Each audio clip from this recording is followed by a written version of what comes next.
Class 10th का board exam है तुम लोग का 17 फरवरी में, और क्वाड्रेटिक इक्वेशन जो कि डे 8 है तुम लोग का, और यहां वो सारे कॉन्सेप्ट्स जो कि बोर्ड एग्जाम में, सीबीएसई के बोर्ड एग्जाम में आने वाले, वो सारी बातें जो कि जरूरी है तुम्हें जानना क्वेश्चंस को सॉल्व करने के लिए, वो पूरा सेशन हम लोग इसमें डिस्कस करने वाले। तो ये रिकॉर्डेड सेशन है जिसमें कॉन्सेप्ट्स कवर होंगे और इसका लाइव क्वेश्चन प्रैक्टिस आएगा, तो उस लाइव सेशन को जरूर देख लेना क्वाड्रेटिक इक्वेशन से रिलेटेड। यहां पे अगर हम बात करें क्वाड्रेटिक इक्वेशन है क्या, तो ये एक ऐसा चैप्टर है जैसे लीनियर इक्वेशन 9th में भी पढ़ा था तुमने, 10th में भी है, और पॉलिनोमियल 9th में भी पढ़ा था, 10th में भी है। जो तुम्हारा नंबर सिस्टम 9th में था और रियल नंबर 10th में, लेकिन ये क्वाड्रेटिक इक्वेशन एक ऐसा चैप्टर है जो कि 9th में नहीं था, सिर्फ और सिर्फ आपका 10th में प्रेजेंट है। तो हमें जानना पड़ेगा क्वाड्रेटिक होती क्या है, क्वाड्रेटिक का मतलब क्या है, बेसिक मीनिंग आप लोग जानते हैं। वैसे क्वाड्रेटिक का मीनिंग क्या होता है, क्वाड्रेटिक का मतलब होता है जिसकी भी डिग्री 2 होती है। जैसे लीनियर तुमने पढ़ लिया जिसकी डिग्री 1 होगी, क्वाड्रेटिक क्या है, जिसकी डिग्री 2 होगी। डिग्री का मतलब है highest power of variable, highest power of variable अगर तुम्हारे पास 2 है तो समझ जाओ वो क्या है, एक्सप्रेशन वो क्वाड्रेटिक है।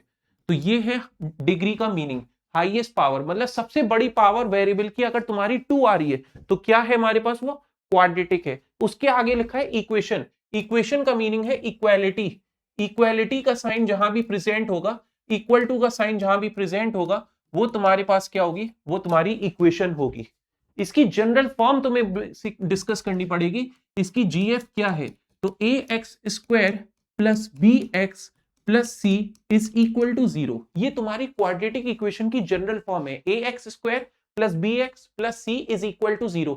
यहां डिग्री दिख रही है आपको, क्या है, एक्स पे पावर 2, यहां एक्स पे पावर है ही नहीं तो इसका मतलब यहां 1 है, और यहां सी के साथ एक्स प्रेजेंट ही नहीं है, इसका मतलब एक्स पे पावर वहां 0 होगी। तो degree highest power of variable को कहते हैं। तो बस हमें ये ध्यान रखना है, यहां डिग्री 2 है, इसका मतलब ये क्वाड्रेटिक इक्वेशन है। इसके कितने रूट्स होंगे, कितने रूट्स होंगे, तो रूट्स हमारे अल्फा और बीटा, 2 रूट्स होंगे।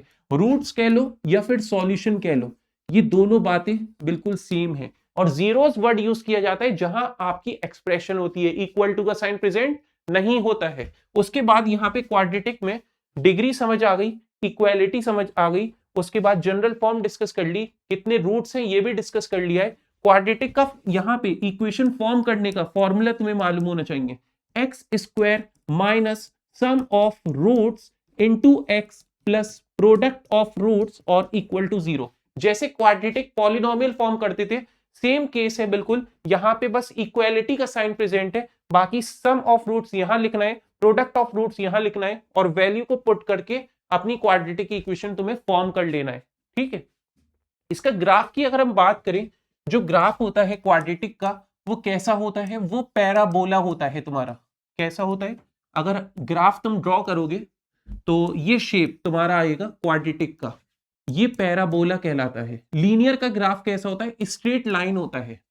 अब पता है तुम्हें कंडीशन मालूम होनी चाहिए, पैराबोला एक कैटेगरी होती है जो अपवर्ड ओपन होता है, ऊपर की तरफ से खुला हुआ होगा, एक कैटेगरी होती है जो आपका डाउनवर्ड होगा, नीचे की तरफ खुला होगा। तुमसे मैक्सिमम रूट्स क्वाड्रेटिक के पूछे जा रहे हैं, कितने होते हैं, ये सब सवाल तुम्हें एमसीक्यू में मिल रहे हैं बेसिक।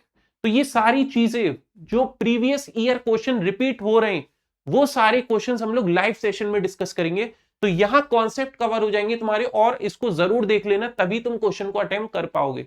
तो यहां जो प्रेजेंट है आपका, ये क्वाड्रेटिक का पैराबोला जब अपवर्ड होगा तो ध्यान रखना a इज ग्रेटर देन 0 होगा, और ये y एक्सिस के निगेटिव साइड टच कर रहा है, इसका मतलब c यहाँ पे क्या होगा, निगेटिव। c क्या है, कांस्टेंट। जैसे जनरल फॉर्म तुम लोग जानते हो, a x square plus b x plus c equal to 0 होती है। तो यहाँ पे एक्स स्क्वायर का जो कॉफिशिएंट है a, वो 0 से बड़ा है, और यहाँ जो c है कांस्टेंट, वो क्या है, यहाँ पे निगेटिव है, ये ध्यान रखना। इसी तरीके से यहाँ पे देखो, पैराबोला जब डाउनवर्ड ओपन होगा, नीचे की तरफ से खुला हुआ होगा, तो उस केस में a जो है वो लेस देन 0 होता है, 0 से कम होगा, और c जो है यहाँ पे पॉजिटिव होगा, c जो है यहाँ पे क्या होगा, पॉजिटिव होगा। ये बातें तुम्हें याद रखनी है, पैराबोला से रिलेटेड, क्वाड्रेटिक इक्वेशन से रिलेटेड इसका ग्राफ इस फॉर्म में तुम्हारा प्रेजेंट होता है। ठीक है, इसके बाद यहाँ पे तुम्हें जो सीखना है, मेथड्स फाइंड आउट करने होंगे। तो मेथड्स जो है इसके, किस किस तरीके से तुम लोग फाइंड आउट कर सकते हो रूट्स को क्वाड्रेटिक इक्वेशन की। ज्यादा कॉन्सेप्ट नहीं है इस चैप्टर में, बड़ा आसान सा टॉपिक है, बट प्रॉब्लम बेस्ड प्रैक्टिस बस तुम्हें कर लेना है लाइव सेशन में। मेथड्स कौन कौन से, तो इसका पहला मेथड जो हम लोग का प्रेजेंट होता है फैक्टराइजेशन मेथड। फैक्टराइजेशन जिसमें स्प्लिटिंग द मिडिल टर्म हम लोग यूज करते हैं, स्प्लिटिंग द मिडिल टर्म, जहां मिडिल टर्म को तोड़कर हम लोग फैक्टराइज कर सकते हैं इसको, ठीक है। तो ये हो गया पहला मेथड, फैक्टराइजेशन मेथड। दूसरा हम लोग का प्रेजेंट है क्वाड्रेटिक फॉर्मूला। दूसरा मेथड कौन सा है यहाँ पे, क्वाड्रेटिक फॉर्मूला, जहां एक पर्टिकुलर फॉर्मूला लगाओगे और अपने रूट्स या सॉल्यूशन को फाइंड आउट कर लोगे। तो ये दो मेथड हैं तुम्हारे जो तुम्हें जानना जरूरी है। पहला यहाँ पे प्रेजेंट है फैक्टराइजेशन मेथड, जिसे स्प्लिटिंग द मिडिल टर्म से आप करेंगे फैक्टराइज, और दूसरा है क्वाड्रेटिक फॉर्मूला। ये क्वाड्रेटिक फॉर्मूला ऐसे यूज नहीं होने वाला, इसके लिए आपको जानना पड़ेगा नेचर ऑफ रूट्स के बारे में, रूट्स का क्या नेचर है, उसके बेसिस पे ये फाइंड आउट किया जा सकता है। तो ये दो मेथड है। वैसे एक और हुआ करता था कॉम्प्लीटिंग द स्क्वायर, वो डिलीट हो गया एनसीईआरटी में, और इससे पहले तुम्हारा जो लीनियर इक्वेशन था उसमें हुआ करता था cross multiplication method, pair of linear equation को सॉल्व करने का, वो भी डिलीट हो गया है, ठीक है। तो वो चीज हमें डिस्कस नहीं करनी जो डिलीट हो गई है, जो नहीं आएगी बोर्ड एग्जाम में। तो ये दो मेथड है जो जानना है तुम्हें। अब यहाँ पे नेचर ऑफ रूट्स और हेडिंग डालो, यही लास्ट टॉपिक है इसका, नेचर ऑफ रूट्स। रूट्स का क्या नेचर होता है, सबसे पहले ये समझना होगा तुम्हें, जो रूट्स का नेचर है वो कैसे कैलकुलेट किया जाता है। तो वो कैलकुलेट किया जाता है डी के थ्रू। डी क्या है हमारा, डिस्क्रिमिनेंट। डिस्क्रिमिनेंट ये तुम्हारे पास डी होता है। डिस्क्रिमिनेंट कैसे फाइंड आउट किया जाता है, तो डी फाइंड आउट करने के लिए फॉर्मूला है बी स्क्वायर माइनस 4ac। क्या है discriminant, B square minus 4ac। इस तरीके से डी निकाला जा सकता है। जो क्वाड्रेटिक इक्वेशन है तुम्हारे पास a x square plus b x plus c is equal to 0, उससे डी निकाल सकते हो। क्या होता है, बी स्क्वायर माइनस 4ac। तो अगर डी इज ग्रेटर देन 0 होगा तो याद रखना रूट्स कैसे होंगे, रियल होंगे। रियल मतलब एग्जिस्ट करेंगे। And distinct, distinct means different, अलग अलग होंगे रूट्स। कैसे होंगे, अलग अलग रूट्स होंगे। तो ये है कॉन्सेप्ट तुम्हारा रियल एंड डिस्टिंक्ट का, जहां रूट्स एग्जिस्ट करेंगे और डिस्टिंक्ट होंगे, विच मींस डिफरेंट होंगे, अलग अलग होंगे। एक 5 है तो दूसरा -5, एक 7 है तो दूसरा 3 है, इस तरीके से। अगर डी तुम्हारा इक्वल टू 0 है तो रूट्स कैसे होंगे, रियल एंड इक्वल होंगे। Real and equal, equal means same होंगे तुम्हारे रूट्स, सेम। तीसरी कंडीशन होती है यहाँ पे, ये तो हो गया आपका रियल एंड इक्वल, मतलब सेम होंगे। d इज लेस देन 0 तो यहां क्या होंगे, इमेजिनरी रूट्स होंगे। इमेजिनरी रूट्स, इमेजिनरी रूट्स में क्या होगा, no real roots exist, no real roots exist. ये कंडीशन तुम्हारी प्रेजेंट होगी इसकी, ठीक। दोबारा सुनो कान खोल के, बिल्कुल एक एक बात बिल्कुल बारीकी से सुन लो। d is greater than 0, real मतलब रूट्स एग्जिस्ट कर रहे हैं, डिस्टिंक्ट मींस अलग अलग होंगे, डिफरेंट होंगे रूट्स। दूसरी condition, d is equal to 0 which means real होंगे और साथ ही साथ इक्वल होंगे, सेम होगा रूट। एक 5 है दूसरा भी 5 है, एक -5 है दूसरा भी -5 है। d इज लेस देन 0 मतलब निगेटिव होगा डिस्क्रिमिनेंट अगर, तो इसमें इमेजिनरी रूट्स होंगे, मतलब रूट्स एग्जिस्ट ही नहीं करेंगे, no real roots exist. Under root -1 इस तरीके से अगर होगा, है ना। d इज लेस देन 0 मतलब -1 होगा, -3 होगा, तो रूट्स नहीं निकाल सकते। जब क्वाड्रेटिक फॉर्मूला हम लोग डिस्कस करेंगे तो वो अंडर रूट -1 वाला कॉन्सेप्ट समझ आएगा तुम्हें। तो अब जो फैक्टराइजेशन मेथड तुम लोग जानते हैं, स्प्लिटिंग मिडिल टर्म यूज करते हैं।